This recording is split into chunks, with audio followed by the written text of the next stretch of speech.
Hello, our wonderful Musicals with Cheese listeners. I hope you're having a wonderful Monday morning. What you're listening to right now is a Schmigadoon breakdown that is currently happening on our Patreon, and we thought you guys deserved a little taste of what you're missing out on the paid side. So this is our first episode of the Schmigadoon breakdown between myself and our wonderful video editor who's been helping us out with Patreon content, Liz Esten, who is wonderful. This is a hilarious discussion, and I think you guys are going to enjoy it. And if you want to hear the rest of the series, come join us on Patreon. There's a lot of more other cool stuff there, too. Yeah, I think that's about it. All right, check it out. Enjoy. Schmigadoon! Corn pudding, corn pudding, corn pudding, corn pudding, corn pudding, corn pudding! Can we opt out of this? My gal loves corn pudding. She eats it constantly. Sometimes I get to wondering, does she love it more than me? Does she love it more than me? My guy loves corn pudding. I got the recipe. So if he wants my pudding, he'll have to marry me. Oh, he'll have to marry me. Hello, patrons, and welcome to this brand new mini-series of something. And please welcome my wonderful co-host for Patreon with Cheese. It is our wonderful video editor and brand new member of the Musicals with Cheese family. It is Liz Esten! Yeah! Yay! Hello. I'm happy to be here. I picked you because you're the only person that could literally match up with the dry sensibility of Andrew. I have never met anyone with like a dry sense of humor quite like his aside from you. Yeah, I hope I live up to Andrew's mighty shoes and fluffy hair. Yes, this isn't like we're replacing Andrew. It's just on the Patreon stuff. He can't quite find the time, and Liz is wonderful, and I feel like more people should get to know her. So before we get into it, anything you want them to know about you, Liz? Do you like long walks on the beaches or anything crazy like that? I'm not much of a crazy person. No, pretty boring. Dang. Wow. But you and your fella did just go on a vacation where you were trapped in like this little weird universe where it was a musical. Am I right about this? And yes. Me and my fellow, we went on a hike to work out our relationship. Been a few years. We don't like each other very much, clearly. So we ended up in this weird ass town, and I don't know, amazed we got out. Oh my gosh! In case you haven't gone by our wonderful improv skills, we're talking about Schmigadoon, which is a brand new show on Apple TV that is a pastiche of like classic musicals. And Liz and I have watched the show, and we're gonna spit out our opinions at you. Liz, what is your relationship with like musicals, specifically classic musicals? I don't have a huge relationship with classic musicals. I watched Sound of Music as a kid, but I didn't like it after Act 1 because the Nazis showed up. So my mom was like, "Why don't you watch the second half with me?" And I'm like, "But it's sad and full of Nazis, so I don't want to watch it." I was like, no, so I just never watched it. Now my mom tries to get me to watch White Christmas every year, and I was like, no. I tried White Christmas this year. I could not get through it. No, it's not good. Rough sit. I don't like it personally, but that's just me. I have a working knowledge of classic musicals. I haven't seen a lot of them. Mm-hmm. I had to watch Oklahoma recently for work-related reasons, but otherwise, I don't know a ton. I know I have a working knowledge of who's in them and what the tropes are, but like I haven't seen Carousel because I watched your video about how it's problematic, so I didn't go. I was about to say. Yeah. That show's got some issues, but it's such a beautiful score. Yeah, that is literally one of the most gorgeous scores on the planet. On my list for years has been getting back to the classic Rodgers and Hammerstein stuff, but I don't know a ton of knowledge, but I know enough to understand when a Music Man reference is directly in front of me. I'm like, this is the Music Man. I've never seen it, but I know it's the Music Man. I feel like that's the problem with a lot of classic musicals is they've been parodied so much that you literally don't even need to see the original to get the parody. Yeah. Like as soon as you see a kid with a lisp, it's like, Music Man, got it. Yeah. Oh, actually, I didn't get that. I did get the part where he talks too fast and convinces the town to do a thing, but I didn't know the list thing was from Music Man. Now I know. Yeah, little Ron Howard played the little boy, and he had a lisp Oh, it's in so the Music Man cute. movie. It was. I mean, it's cute if it's not goddamn annoying at the same time, you know. Yeah, it probably got annoying after an hour. But the premise of Schmigadoon is two doctors, Melissa and Josh, go on a backpacking trip in an attempt to patch up their failing relationship, only to find themselves still arguing? A backpacking trip didn't solve your relationship issues? Who could have guessed? They get lost and soon discover a magical town called Schmigadoon, which is perpetually trapped in a golden age style musical, and slowly realize they cannot leave until they find true love. The title and concept is a parody of the 1947 musical Brigadoon. Now, do you know anything about Brigadoon? I know it's called Brigadoon. And that is the main song. It's not a good musical. It's a Lerner and Loewe classic. I recently watched the Patrick Wilson, Stephanie J. Block production, where they get literally the most Irish people to be in the most Irish musical of all time. But it's basically like he falls in love with a girl that lives in this fantasy world, and he wants to disappear with her, and then he does. Irish. That makes sense now. Yeah, so that's the premise. They're trapped in this fantasy world, and they think they want out, but then they stay in, probably, if they're going to go with the Brigadoon way. Yeah, and Kristen Chenoweth's lipstick is here to attack us. Yes, I think that this is a rare show where the main characters I could give a shit about, but every one of the, like, backup players I am so interested in. Oh, yeah. I mean, you've watched The Prom. You've kind of seen I've watched The Prom Key. many times. Yes, because of the video I had you made, and other reasons, of course. But Keegan-Michael Key, I don't know what it is about him. He must love musicals a lot, but he does not fit in the world of any musical I can imagine. No, he's cast really well because he clearly likes musicals, but like after a certain year, he likes musicals. Yeah. Ish. I can't even say that. Like, he doesn't have a stage presence in the same way that you put Kristen Chenoweth on screen for 5 seconds. You feel her vibe to the back of the room. He cannot play heightened reality very well, which is a big problem with The Prom. But here he's kind of leaning into that strength a little bit more because he is the odd man out. Yeah. Whereas Cecily Strong, I think, really kind of does lean into the heightened reality side of it a bit more and kind of plays it up a lot more. Yeah, you can tell how much she loves this entire concept, how much she's overjoyed to be in a musical, even as a person who isn't in it. Mm-hmm. And I feel like she's, between our two leads, the one that gets more developed as someone with a goal. Oh, yeah. Like, she has this belief in love that Josh doesn't. Yes. She believes that true love concept that we all grew up with like, the Disney princess movies, or even, like, especially even the classic musicals. Like, in the first episode, you see them watching Singing in the Rain, and he's like, I don't give a shit. And she's like, watch The Thing, please. Please watch The Thing, which is me trying to get my boyfriend to watch musicals. He does not like musicals that much. My girlfriend, I just had dinner with Brent over the weekend, and his girlfriend turned to my girlfriend and was like, so do you like musicals? She's like, I like the good ones. Which is the best response.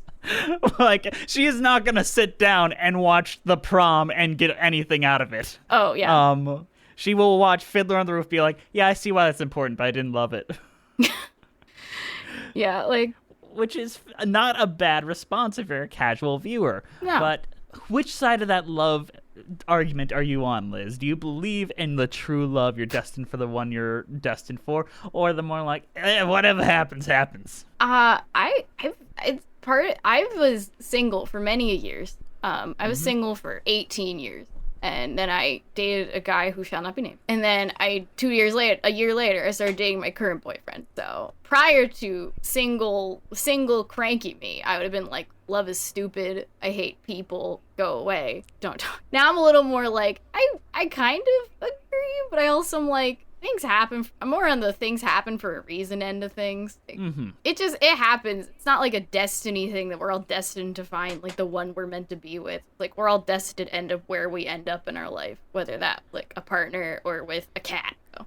I love that attitude, and I agree with. I think you and I line up, or I think you're gonna end up the way that you're always meant to end up with. Yeah. Like no matter what that is.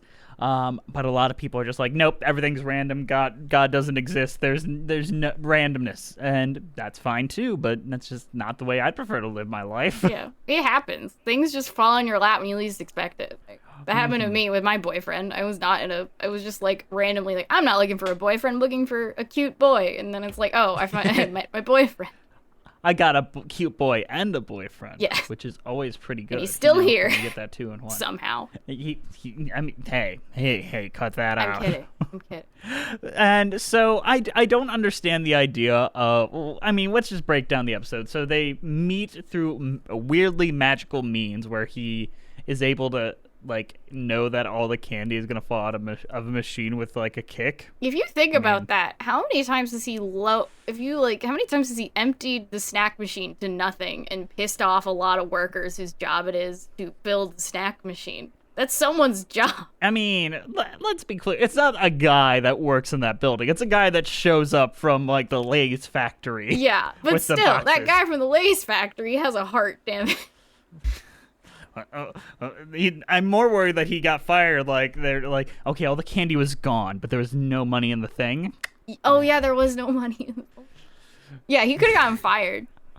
Well, a Lay's employee got fired for Keegan-Michael Key stealing to get Lay's. Keegan-Michael Key is taking away all the Lay's employees' job by kicking you know what?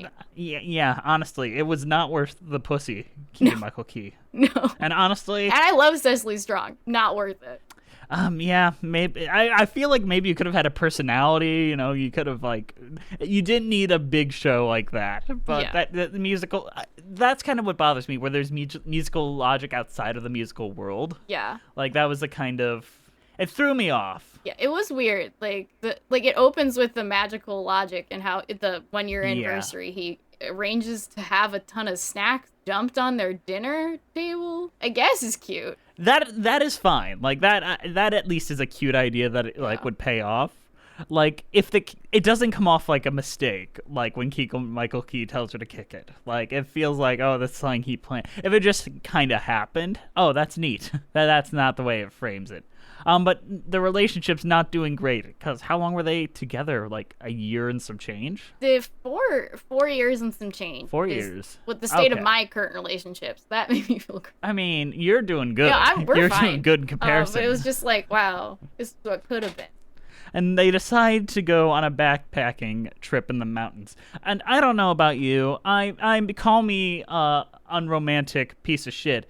But if I wanted to end a relationship, I'd go backpacking into the mountains. That isn't something to stabilize you. No. In fact, that's just insanity. Like, why would you think that would help you in any way? No, it's like those couples that are like, we need to have a baby to fix it, which is the more extreme version, but it's still like... It is. Why would you go backpacking in the woods with someone you don't like? I mean, you can't run away. You gotta face your troubles. There's an argument, but it's a bad argument. Let's just say that. No, there's, like, if you're gonna break up. Like, don't delay it. Like, Keegan-Michael Key's character was giving me the guy from Midsummer vibes at times. Oh my god, you're right. I knew there was something that was off He was about just him. like, he didn't want to be there. He was like, except for he actually kind of liked Cecily Strong, whereas the Midsummer guy didn't like Florence Pugh, like, at all. How do you not like Florence Pugh? Yeah, exactly. Like, what's wrong with you? If you're dating I got Florence Pugh. She's got one fault, and that's her boyfriend. That is literally my opinion on Florence Pugh. Yeah, no, it's strange. I'm fine with it. Like, the age gap's weird, but she's happy. Like, whatever. I'm not gonna. She could pick literally anyone in the world, but yeah, she could date any person who's breathing. Dating Zach Braff, which is fine. Do what you do. He's rich. I guess you got that Garden State money. Live in the Florence Pugh universe. I feel that. It bothers me every time she pops up on his podcast and he just refers to her as, oh, look, it's my girlfriend. I'm like, no, that is Academy Award nominee Florence Pugh, you piece of shit. And she was nominated for Midsummer, not Little Women, just that. And in your mind? No, there's this idea that there's this idea that people are nominated for Oscars for movies that are more traditional when they had better performances in non-traditional movies. Like, Alicia Vikander was nominated for I think, the Danish girl, but in everyone's heart, she was nominated for Ex Machina when she played the robot. Mm-hmm. Great movie. Great movie. So no way she's getting nominated for Ex Machina, but she was could have get nominated for the Danish girl. So Florence Pugh couldn't get nominated for Midsummer because the Academy hates horror movies. But in everyone's heart and Twitter, she was nominated for Midsummer for what she did. I want to say though, her performance in Little Women is great. Like that's an Oscar-worthy performance in its own way. Yeah. I still haven't seen it. I agree. I like Midsummer more as a movie, but her performance in Little Women, she has to play a 7-year-old at one point, and it's just normal-ass Florence Pugh doing it all with performance, and it's great. So it's not like Anthony Ramos in Hamilton, where he's like, I'm 9. It kind of is, but it works. Yeah. Or it's like that Brooklyn Nine-Nine meme of Terry Crews with the I'm a 9-year-old boy sign. Yes, it is exactly like that, but also somehow it works in this weird movie. Oh, yeah. Let's talk about the characters outside of our two leads. So they get into the Schmigadoon world, which is this musical world where everyone's singing, and it just is a musical. And they set up the rules very clearly in this first episode, where it is non-diegetic songs. The only people that are aware that they're songs is our two outsiders, which is an interesting thing. What is that first song we have in this one? It is Schmigadoon, where they take the title Brigadoon and then they put it into an Oklahoma style song, where it's like Schmigadoon. It sounds just like that. It's like they were all here right now, where they introduce every single character very well, and the trope that they're representing, ranging from Aaron Tveit as the bad boy, Billy Bigelow, insert. You've got Kristen Chenoweth as the Mrs. Shin, wife to the Reverend, played by Fred Armisen. So many great characters, and I'm just trying to rile through. Alan Cumming as the mayor. Anytime he does an American accent, like the most American accent on the planet, I am in heaven. Yeah. Also, it's strange because I'm working on Cabaret right now, and so like I'm looking at Alan Cumming wearing like a jockstrap covering his dick, and then I'm like watching this, and I'm like, oh, he's an old man. He got old, but he looks great. He looks amazing incredible. Still. But it's like, oh wow, what a transformation.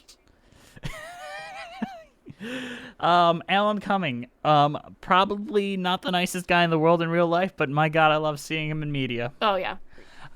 And his wife, Anne, played by Anne Harada, who is also very good. I think a little underused so far. We've only watched up to episode 2. We'll do you guys will hear our opinion on episode 2 next week. So far, and then we got Dove Cameron, as like the farmer's daughter. Yeah. And we set up probably the best running gag in the entire show, which is Pete constantly getting shot. He's constantly getting injured, no matter where people are. I really hope that in the last episode, like, he gets a like song of his own about like all the pain he's been through.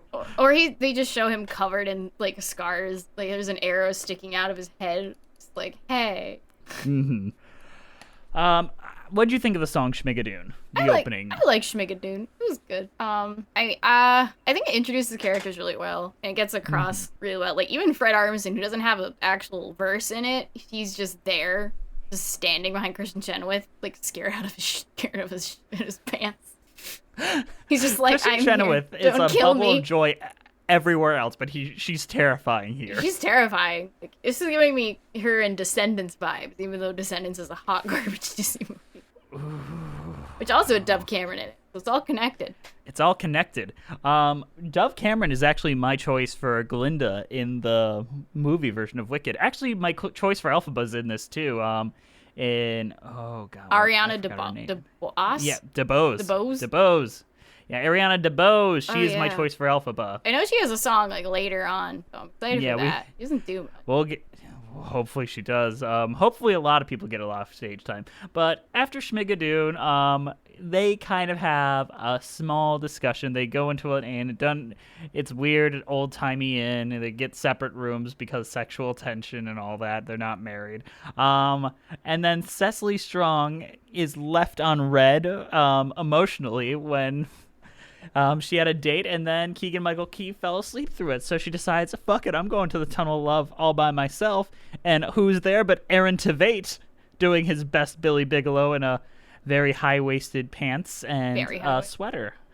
Yes. What do you think of his song, You Can't Tame Me? I like it. I think Aaron Tveit plays it well. I think he's played that character like 6 different times. So I think he knows what's up with that type of song. I will say he embraces a lot of those elements very well. It is like, especially when he just flat out just steals lines from If I Loved You, where it's like, hey, who put the idea of marrying you in my head? Oh, yeah. And he's sung If I Loved You many times, so he kind of knows his references and what this is going for. Yeah, he knows exactly what he's doing. You can tell. And I understand how Cecily Strong reacts, because if Aaron Tveit did that to me, I'd probably react the same. Okay, I was about to say, is he a sex bot? Is he an attractive man? I'd say he's attractive. Okay. The pants are a little Kylo Ren-y. It's a little weird. Like, after seeing Kylo Ren in those pants, I was no longer attracted to Adam Driver. Really? No, oh my god. That one scene ruined it for me. I was like, that's really what turned it on for me. That's what turned it on for me. me. And he stopped being hot. Like, no. Come on. Then I saw episode 9. He continued to not be hot because the movie's hot garbage. But I mean, The Last Jedi is a great movie. It's a great movie. I don't care what anyone says. Okay. You finally. I like The Last Jedi. Someone that agrees with it's a The Last flawed Jedi is product, a great movie. But it's like a decent product. I think it's above decent. I think it is the 3rd best Star Wars movie. I don't agree with that. I have a soft what are you spot putting for above episode it? 3 in my heart for some of the scenes. Yes, I like episode 3. You're allowed to like episode 3. I get why people like episode 3. I think the Anakin stuff is done really well, especially when Hayden Christensen doesn't have dialogue, because it's only good when he doesn't have dialogue. It's just really saying something about that. Okay, this is not related to anything, but said Hayden Christensen, and this is Patreon, so we don't edit anything. But did you know there's a Romeo and Juliet film about warring pizza places? Yes. And it's Hayden Christensen and Emma Roberts. I hate it. Yeah, I'm an avid viewer of How Did This Get Made. Oh, I've heard about it, and it takes place in Canada. It takes place in Canadian Little Italy, which is apparently a thing now. Dear God. So Cecily Strong gets ogled by Aaron Tveit, and it's hot. It's very hot. It is very hot. Very hot. And in that we do a lot of like world building where she's like, "Oh, thanks for the song." He's like, "What song?" Like, yeah, it comes together well. Yeah. Aaron Tveit has always come across as a very intense man, especially outside of like films and all that. He seems like a very quiet, stoic feller. Speaking of quiet, stoic, subtle scenes, let's talk about corn pudding. Corn pudding. This song is ridiculous, and I love every second of it. It's so stupid. It's so stupid. They sing it twice. The gag is they had to sing it again when someone says corn pudding again. Oh my god. I mean, I love it. I love it. You put the corn in the pudding and the pudding in the bowl. You put the bowl in your belly because it's good for the soul. I mean, come on. I have watched that one scene on its own at least 50 times since I first watched this episode. Yeah, and Dove Camp really sells how amazing this is, even when it goes twice. Yep. Yay, more corn pudding song. And I'm just like, oh god. And the way she specifically screams, "She ain't never heard no corn pudding!" It is incredible. Oh, yeah.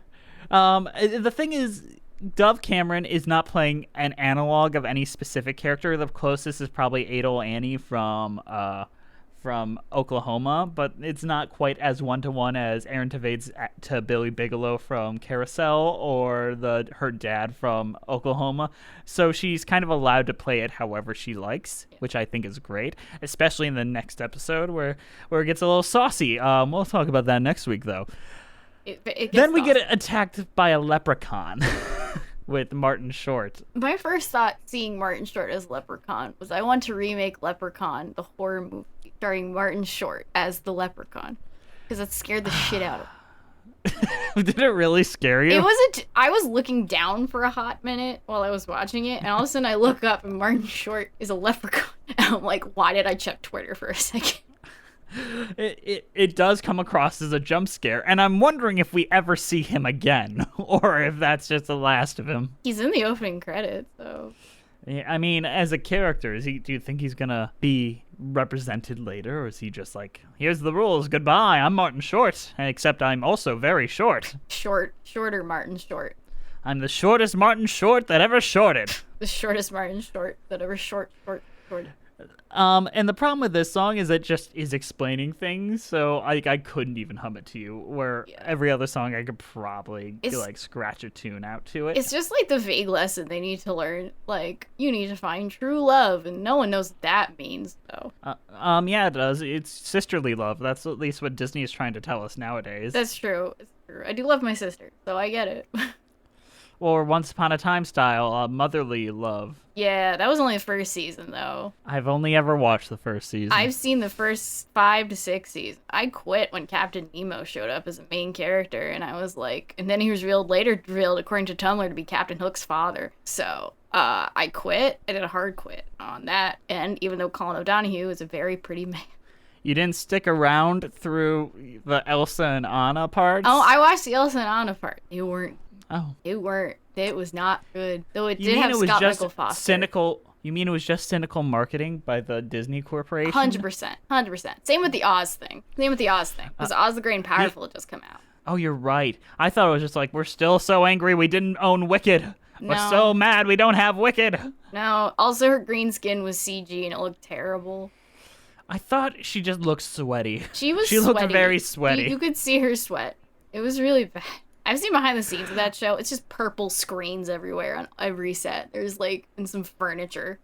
Yeah, anytime we're in the fairy tale world, it's like, what am I looking at? This is a fucking mess. One night Y'all didn't even try. One night I was watching Game of Thrones with my family, and then afterwards I watched Once Upon a Time the next day because it airs the same night. And there happened to be dragons in the Once Upon a Time episode, but I had just watched Game of Thrones, which had better dragons.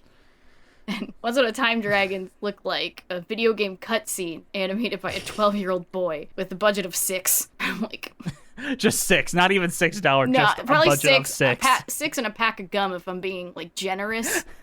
But by then the budget was nothing. But Once Upon a Time does make Dorothy a lesbian, though. It's the small wins. Yeah, and it makes Mulan a lesbian. Mulan wasn't given anything to.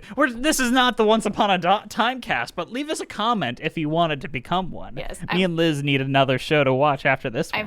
I'm happy to trash talk this show and watch Colin O'Donoghue be hot once again. I'll go a Jennifer Goodwin. Oh, Jennifer Good, love her, and Josh Dallas, who's also very pretty. This show's full of very pretty people. Very pretty people who are being fucked over by the special effects budget every week. Yeah, they try. They are trying. But that, speaking of which, that brings us to the end of our first Brigadoon episode. Liz, what do you think of this episode overall? I liked it. I think it did a really good job setting everything up. The episodes are only 30 minutes, so they don't have a lot of time to like get the point across. And I think it does a good job setting up the conflict and the environment they're all in. I think it could have done more with the side characters they show randomly, but we've only scratched the surface of the show, so so they could get better. I think Martin Short needs to stop jump scaring me. I don't have nightmares about Martin Short Leprechaun. Oh god, we can't be having no more Martin Short Leprechaun nightmares. We can't be doing it. No, But I want to also- sleep. I need to work. But this is the first time I get to ask you this, and this is a very important question, Liz. You must take this very seriously. What is your cheese rating for this episode? I've been waiting for this day since the moment you hired me. I'm giving a cheese rating. This is early on, so I can do the bullshit cheeses too. Yes, I don't have you to can. get creative. Okay. You have no limitations. Okay, I'm gonna pull some bullshit. So I'm gonna give it mozzarella. A nice classic, gets the job done, and it does its job well. The hand job of cheeses, I agree. I really like this episode. It is a really, really fun watch. I think it kind of lulls in the middle when it's like, I don't like seeing people fight. Like, it's not fun for me, and a lot of this episode is just a couple of actors that I really like fighting with each other. Yeah. Which isn't the most fun thing in the world. I'm hoping it'll ramp up to more entertaining things, and if episode 2 is anything to go by, it will. But the only cheese I can give this is cheese pudding. Which is that healthier or more unhealthy than a corn pudding? Oh, it is much more unhealthy. I'm looking at this thing, and my god. It's like a savory bread pudding with soft white bread, shredded sharp cheddar cheese, baked in an eggy custard. It's a great, easy side dish for a cookout or barbecue. You only need a few basic ingredients and about 10 minutes prep time. Because I know when I make my best puddings, it takes 10 minutes. I need more time for that. Oh god, sounds like a heart attack. Yeah, you will die. I don't want to die eating cheese. Oh, that's the only way I plan to live. That's the true. only way I'll survive. That'd be a cool way to go, though. He died. How would you like to he die, died doing patrons? what he loved, eating way too much. Would you like to die eating cheese, patrons? Let us know in the comments. And what did you think of our first episode? And also, leave some comments welcoming Liz to Patreon with Cheese, our official co-host on this show. It's going to be a lot of fun. Liz, how'd you like this first episode? I liked it. This is cool. You get the vibe? It's not too intense for you. I didn't ask all the hard-hitting questions on episode 1. No interrogations yet. I'm assuming you have a well-thought-out plan to interrogate me and find everything about my life. My plan is to slowly reveal every part of your personal life in small details over the course of 300 episodes. I've been going through this plan with Andrew. I'm about halfway done with it. Is this because I made that Meatloaf video? Yes. Damn Yes, it is. Time to dox you. I'm Damn so it. sorry. I blame Meatloaf. I'm kidding. I have always blamed Meatloaf. I blame QAnon. Blame Meatloaf. Q Meatloaf. They should just rename QAnon Meatloaf. Q Meatloaf. You know what? Q Meatloaf. Liz, do you want to send us out and tell everyone we'll see him next week? We'll see you next week for episode 2 of Schmigadoon. Hell yeah. See you there. Corn